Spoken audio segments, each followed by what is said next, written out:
There's a lot going on coming out of the bad boy camp. This entire P. Diddy situation has me stressed to no end, and I'm sure it's stressing out everybody else. Well, Harvey Pierre, who used to be one of the former vice presidents at Bad Boy, just got in trouble for harassment as well with his assistant at the time of working at Bad Boy. There's a lot to the story. Let's talk about it. Harvey Pierre, who is also known as Joe Hooker, worked with Bad Boy for years. He actually met Diddy when they both attended Howard University together, and he had worked with the company all the way since then. In the beginning, he worked with the Faith Evanses, the Maces, the Craig Macks, the Biggies. I mean, the real core of Bad Boy. There was even a time where he had left the company and he started working there again around 2016 through 2017. And that is when they're saying that he allegedly his assistant, and they're also saying some grooming was involved. That's the really scary part. Now, this assistant is trying to get this story out there, not because Cassie just came out with her story, but actually for a bigger reason.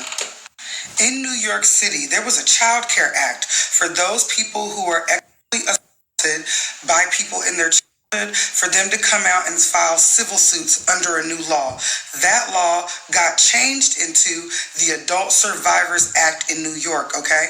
Now, this Adult Survivors Act is coming to an end, and I think the actual end date for filings is November 24th of this year. So people in New York or that had things to do in New York as far as this act. Now, I don't know why the act is getting overturned. This literally puts into place people getting their justice if they were assaulted, because those type of things detriment your mind, your psychological pattern for the rest of your life. These people are still undergoing the effects of that today. It affects their everyday lives. So people were able to come back in civil suits and get their justice, get their money, get whatever closed door they needed from their past assault. It's ending, and that's what I'm saying. We're focused on the wrong thing as a people when these type of things that we need, affirmative action, Adult Survivors Act, all these things coming to an end.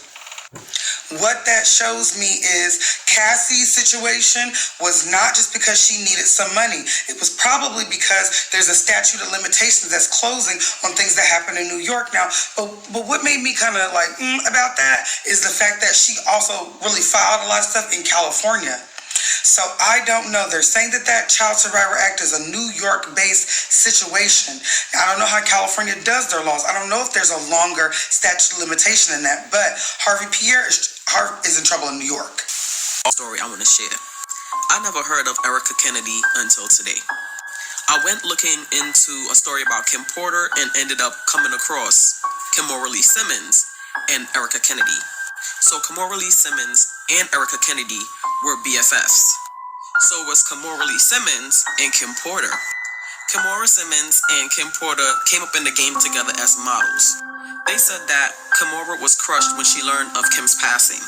But we're here to talk about Erica Kennedy. You see, it says right here, Kennedy was the best friend of model and television personality Kimora Lee Simmons, serving as the maid of honor at her wedding to Russell Simmons, and she's the godmother to Kimora's kids.